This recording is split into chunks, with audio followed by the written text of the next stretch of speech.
Hi, welcome back to my channel. I'm Sherwin, and today I'll be talking about why selling your property might not always be the best option. So I have this client, right, which I met a few years back, and I was doing a listing presentation. So at that point of time, I think we were still not very familiar with each other because it's a co-lead. So they weren't quite comfortable to give me all their information. But nevertheless, I managed to get the listing and listed on all the property platforms. And after that, I started getting inquiries and I started showing viewings here and there. But it is only until I think the third or fourth visit to their house, then they started to open up a bit more and tell me about why they are looking to sell and what do they plan to do after they sell. So what their objective was, right, after understanding them, was to move closer to their kids' primary school. But actually the primary school, it's still pretty far away because the kids is just like 3 years old, right? But as we know, all Singaporeans' parents are fantastic. They will start planning way ahead for the enrollment before it even happens. So they start planning, I think, about 4 years ahead, and they had this idea of, they want to make money, and at the same time they also want to be near to their kids' primary school to give him a better chance to enroll into the primary school. And to do that, they had to be within 1 km. So as we sat down and I get to understand better, right, I managed to present to them a few different options other than selling their property, and one of it, of course, is decoupling. I have to understand from their point of view whether it is financially stable for them to decouple. And it turns out both of them are actually quite high flyer, earning decent income, just that they don't have a proper way to go about doing it. And after analyzing their current property, I realized that their property has not reached its maximum potential or the full value. So I sat down with them and told them that why not put the selling on hold and start to explore what is around their primary school, and if they are able to afford a second property with no ABSD.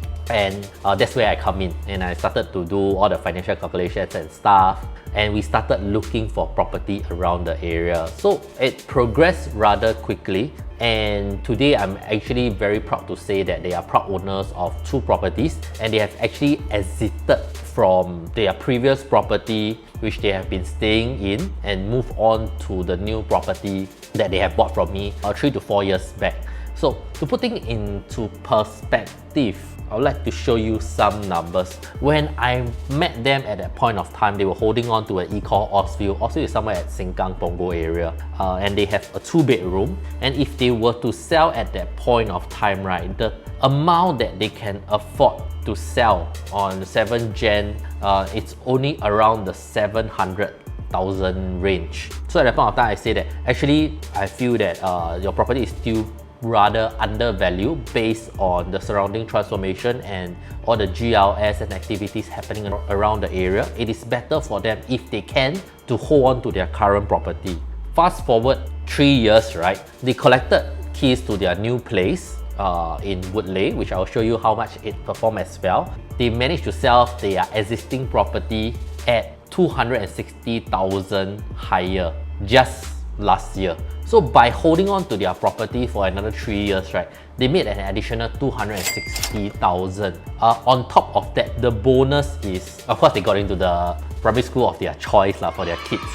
But the bonus is something which I'm very proud of to be in their journey, is they also managed to snap up a unit at Woodleigh Residences, which at that point of time, it's an upcoming township with the Badari BTOs and the new and upcoming Woodleigh Mall and stuff. They managed to get it at 1.309 million for 2-bedder. And today, they have yet to sell their property, but on paper, they have actually managed to make another 300,000 from the current property value. So all in all, right, by making the step to decouple their property, they actually managed to make 260,000 more from their existing property and 300,000 on paper value on their new property. So in a period of 4 years, right, I managed to make them another additional $500,000 which if they want and if they could, they can actually reinvest it into a bigger 3-bedroom. So if you are thinking of selling your property, especially for EC's owner, right? I feel EC is a very undervalued property at the moment. Do consider options, and if you are financially stable, before selling, speak to me.